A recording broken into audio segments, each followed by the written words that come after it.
uma montadora lá. Eles fazem peças para BMW. É muito legal essa parte de metais. Sim. E é... Aliás, falando disso, vamos pra... Porque além de você ter uma empresa, mas você tem uma, entre aspas, uma fábrica. Porque você fabrica, você tem um processo de conformação mecânica, seria o nome técnico, né? Disso aí. Inclusive, eu quero te convidar para ir lá qualquer Eu dia. quero muito ir lá, quero muito ir lá. Não vou perguntar onde fica, porque é perigoso, as pessoas sabem onde fica. Né? Mas eu quero muito ir lá. Mas porque assim, eu tenho moeda sua, e ela é bem detalhada, bem bonita. E o que me chamou a atenção é que o recartilhado que tem em volta da moeda, que encheu o saco a gente fazer isso na usinagem. Né? Você não faz usinagem, né? Você faz isso. Pô, aí você tinha que trocar lá a ferramenta pra fazer o recartilhado e tal, não sei o quê. Como que foi o processo pra você aprender? Como é que se faz uma moeda? Porque, como você falou, só a Casa da Moeda faz. O que você teve que aprender? Quais foram as dificuldades? Eu aprendi a fazer por tentativa e erro. Eu vou só te contar uma história antes que tem a ver com esse assunto. Que tem a ver com a coragem, tem a ver com esse assunto do Bill Gates que você falou do DOS, e tem a ver comigo. Vai tudo se encaixar. Meu pai era metalúrgico. Meu pai também. E aí ele abriu a metalúrgica e tal, foi logo no início. E aí ele tava fazendo serviço, tava logo no início da metalúrgica. E aí chegou um cara lá pra e o cara ia montar uma rádio, e ele precisava da antena de rádio. E meu pai tinha um sócio na época. E aí falou assim, então eu tô precisando montar uma estação de rádio. Não, a gente faz a antena. Beleza, então fechado. Aí o sócio do meu pai, cara, mas como é que tu fechou esse projeto? Antena, a gente não faz antena, a gente faz rodão, esquadria e tal, estrutura metálica, mas... Eu falei, calma. Aí ele foi entrevistar pessoas pra trabalhar, né? E aí entrevistou um, depois entrevistou outro, o que tu sabe fazer? Eu sei soldar, eu sei fazer, eu sou serralheiro, eu já fiz antena de rádio, tá contratado. Então é isso. Então às vezes a oportunidade, você ter coragem, eu também acredito, eu sou cristão, eu acho que Deus traz as coisas assim, né? Mas assim, eu comecei muito simples, eu tenho um background de química, por ter feito nanotecnologia, engenharia também, né? E eu sempre fui muito, não curioso, mas sempre fui muito dedicado, sempre fui muito estudioso, né? Então sempre fui muito atrás das coisas. E eu também, o pensamento de engenharia e o mestrado me ajudaram a resolver problemas a engenharia me ajudou a resolver problemas e o mestrado me ajudou a pesquisar, a saber como aprender a aprender. Sim. A gente tem uma brincadeira, principalmente programadores, sabe, eles são muito bons em pesquisar no Google. São pessoas muito boas em usar o Google, né? Hoje em dia acho que são pessoas muito boas em usar o ChatGPT. Então é isso, eu como engenheiro sou muito bom em usar o Google. Eu uso o Google como poucas pessoas sabem usar. E eu aprendi muito assim, e também assim por ter feito algumas matérias de física e tal, eu consegui... Tem coisas assim que a gente não tem livros sobre fazer esse processo. Então a gente meio que tenta deduzir ali. Eu lembro que as barras fundidas foi muito difícil, porque a barra fundida ela tem uma espécie de rechupe, que é uma coisa que acontece no plástico. Ela faz um afundado por causa da contração do material durante a solidificação. E no caso do metal, uma prata tem um ponto de fusão mais alto que alguns outros metais, né? Ela tem um diferencial que é, além desse rechupe, ela tem uma bolha. E essa bolha, o metal tem que estar muito líquido para ela sair. Então você tem que fazer uma espécie de gargalo para ela poder não ter essa bolha. Você podia ter me perguntado, eu dava aula disso aí. Eu não sabia. Eu não sabia, eu descobri isso por tentativa. E aí também, assim, a gente aprende, tem muita coisa que é empírica, né? Igual como a química, né? Nos metais. Você calcula tudo certo lá, mas não dá do jeito que... não dá. Talvez eu tenha esquecido algumas variáveis, mas aí a gente foi também, muita coisa a gente foi ajustando, né?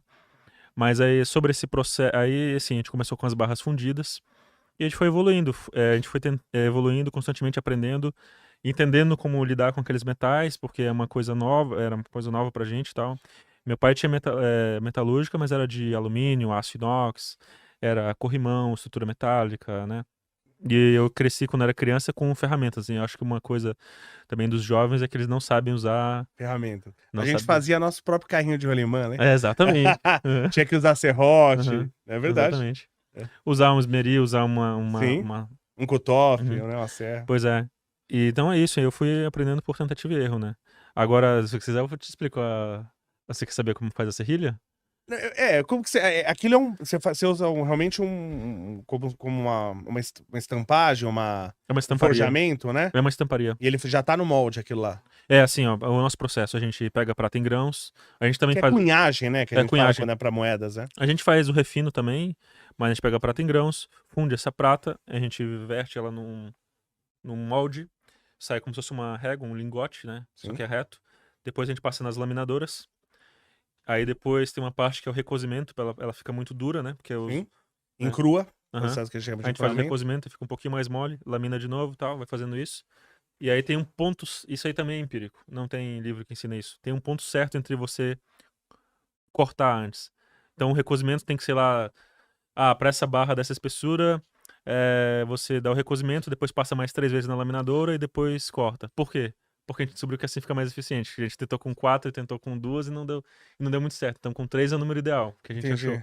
Isso é empírico. Eu vou te dar uns livros bons. Você não conhece o Metal's Handbook, né? Não, me manda, Não? eu agradeço. Eu vou devorar esses Eu livros vou- aí. Pô, se a gente tivesse feito uma parceria aí, acho que sua vida ia ser bem mais fácil. Porque o conhecimento todo pra isso aí eu já tinha.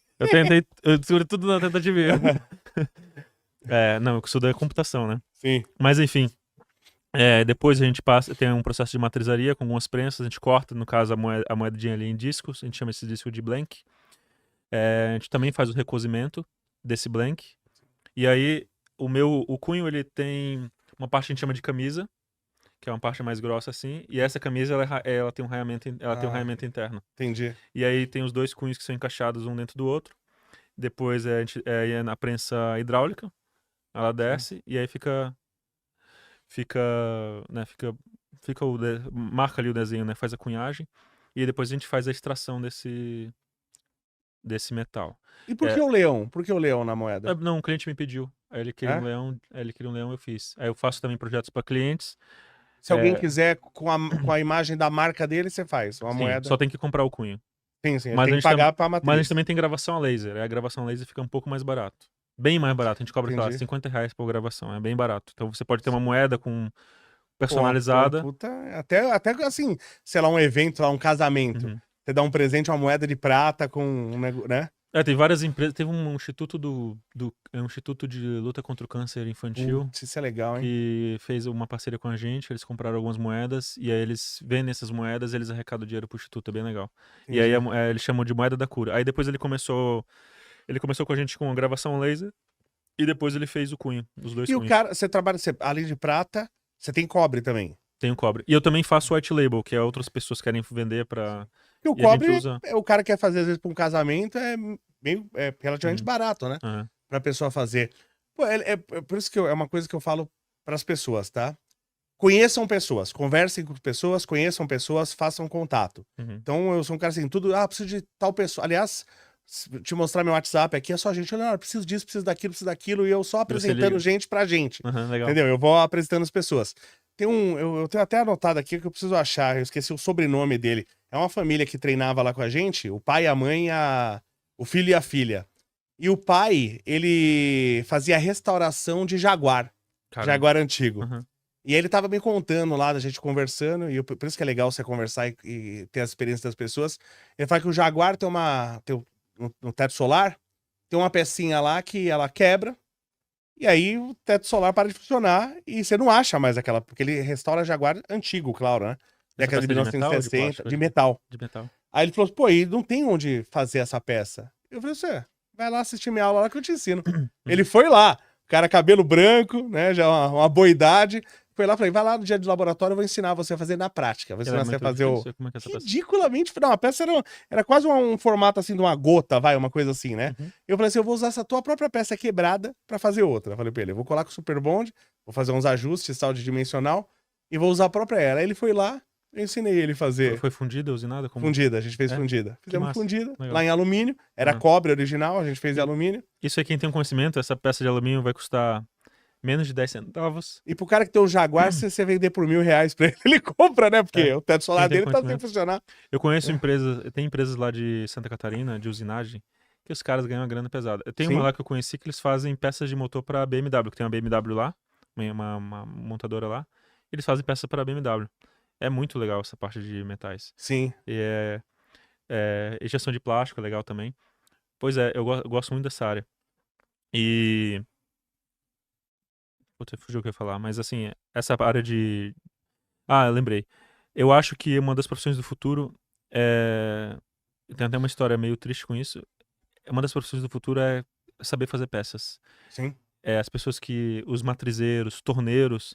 Então, e é caro uma hora de um torneiro. Sim, e eu falo, material é uma coisa tão importante Uhum, que as eras humanas foram nomeadas em relação ao material de maior tecnologia da época. uhum, Então a gente teve a idade da pedra lascada, da pedra Uhum. polida, a idade Uhum. do bronze, a idade do ferro, né? Então material é uma coisa importante. Material. Entender sobre material. Eu tinha um professor meu que falava que a gente estava na era do silício, você concorda? Eu acho que faz sentido. Se é pra continuar com essa nomenclatura, né? Uhum. Faz bastante sentido. Porque a quarta revolução industrial, né? Dos computadores e tal, Uhum. processadores, acho que pra dar um nome foi bem observado. Foi um bom. Não Ele pegou ainda, Ele né? puxou pra sardinha dele, Sim, né? não, mas eu acho que bem pensado. Né? Eu não não falaria que é a era do polipropileno, por exemplo.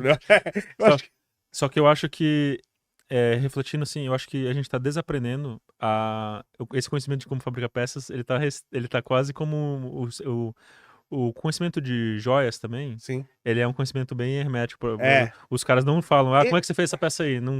Mas esse tipo de coisa, sim. Mas sabe o que vai matar isso também? Pra esse tipo de coisa que eu ensinei pra esse cara? A impressora 3D.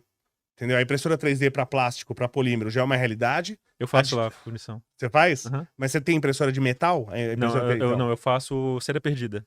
Cera perdida. Legal. Uhum. Cera perdida. Porque ele sabe que cera perdida é um processo que se usa, inclusive, pra arte. Uhum. Então, você quer fazer um busto de alguém, você pode fazer em cera perdida. Eu tenho escultura também, eu faço escultura. Você não tem problema de geometria, né? Com a cera perdida. Uhum. Porque se eu faço um processo de fundição em areia, eu tenho que conseguir tirar o molde da areia, né? Uhum. Cera perdida, não. Que se dane, né? Legal. Legal isso aí. Só que a impressora 3D de metal vai fazer tudo, né?